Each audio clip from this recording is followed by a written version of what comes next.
kita ngegas yuk sekarang. Capek basa-basi. Setuju ya? Dalam 20 langkah globalis menguasai dunia, maka Bosman sudah membuka sampai ke 10 dan semuanya sudah terjadi. Bagaimana kalau kita buka yang 10 lagi? Yang 10 beberapa saat ini sudah jalan. Bagaimana kalau kita review yang sudah jalan, lalu kita lihat apakah pemerintah saat ini sudah punya antisipasinya agar rakyat pemilihnya puas, yaitu benar yang dipilih pejabatnya bisa kerja melindungi rakyat dan memakmurkan rakyat. Dalam pilihan raya 2019 kemarin, saya saat ini adalah orang yang paling sangat puas karena saya tidak memilih keduanya. Hal itu saya katakan jauh-jauh hari bahwa pemilihan kali ini waktu itu ya adalah sudah dipastikan siapa pemenangnya dan akhirnya mereka akan konsolidasi. Dan benar, nomor 1 serta nomor 2 sekarang berkonsolidasi. Dan benar juga karena keduanya plus oposisi saat ini adalah old mind, semua terbukti. Ekonomi tidak maju juga seperti pada saat janji kampanye. Terus untung akhirnya menemukan kambing hitam yang namanya coronavirus. Alhamdulillah banget ada corona. Jadi ekonomi tidak tumbuh malah minus, yang disalahin corona. Wis, cocok iki. Jadi kita kembali ke topik utama tentang langkah globalis yang nanti mudah-mudahan sahabat bisa menilai sendiri apa yang terjadi dan apa yang dilakukan pejabat kepercayaan rakyat selama ini. Kita bicara gosip dulu. Enak bicara hal-hal yang abu-abu, bener deh. Kelihatan seperti kita percaya teori konspirasi dan menakut-nakuti. Padahal fakta yang kita angkat tetapi pakai pengandaian. Kita mengandaikan kita adalah globalis. Globalis cita-citanya ingin mengendalikan dunia. Maka apapun yang dibuat adalah untuk power jangka panjang globalis berkuasa. Maka kita sebar virus yang lebih mematikan sedikit daripada flu. Lalu kita sebar alat tes yang sangat sensitif. Jadi cepat terdata bahwa banyak yang terpapar dan terpaparnya sangat cepat. Lalu kita beri vaksin yang kemudian untuk mengetes efektivitas vaksin tersebut kita beri tes antigen yang low sensitivitasnya. Sehingga terkesan banyak yang sembuh karena vaksin tersebut. Dan vaksin tidak menyebar virus lagi efeknya. Kesannya begitu. Lalu vaksin menjadi wajib, di mana ternyata vaksin ini jangan-jangan, sekali lagi, jangan-jangan adalah vaksin yang membuat virus bisa mutasi bentuk baru. Sekali lagi, jangan-jangan bisa membuat virus bermutasi menjadi bentuk baru. Lalu beberapa tahun kemudian ada jenis baru virusnya dan mulai demam-demam seseorang.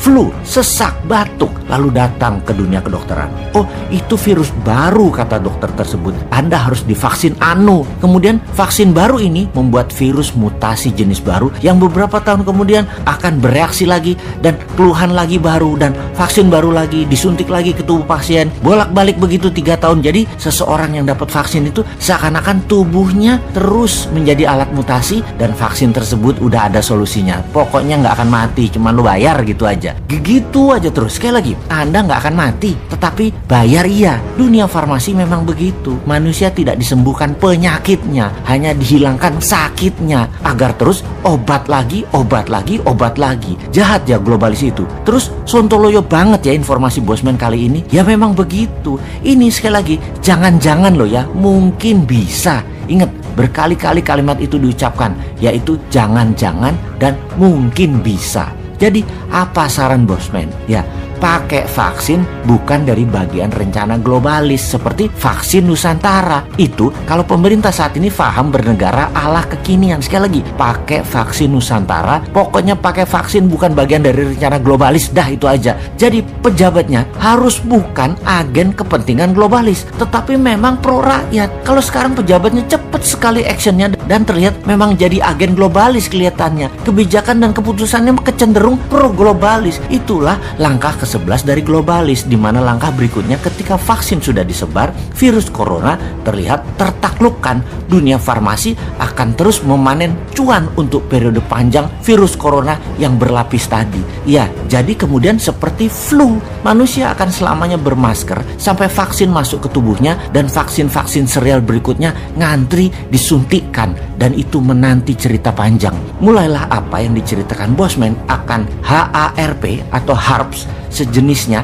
di Alaska sudah dimainkan menggunakan magnetic laser beam. Ini informasi baru, ini adalah informasi langkah ke-12 dari globalis. Alat perubah cuaca tersebut banyak negara sudah latihan puluhan tahun. Misalnya Rusia Jepang, Amerika, dan Tiongkok. Mereka bisa merekayasa cuaca dan saat ini mulai dimainkan oleh globalis. Namanya climate warfare, perang cuaca. Wis, iki repot kalau menhannya tidak paham, kalau pejabatnya nggak paham bahwa Tiongkok tanggulnya kemarin hampir jebol diserang pakai hujan 1 bulan di tahun lalu. 3 provinsi Tiongkok kebanjiran di musim yang harusnya tidak musim hujan. Sekarang pun di dunia mulai musim aneh yang bisa membuat food bermasalah. Tanaman akan mati dan binatang ternak akan mati. Bisa terjadi dalam kurun waktu dekat ini atau beberapa bulan ke depan akan mulai dimainkan. Memainkan arah angin itu bisa menyebabkan gempa. Bukan tidak masuk akal loh itu. Cuaca panas terik kali ini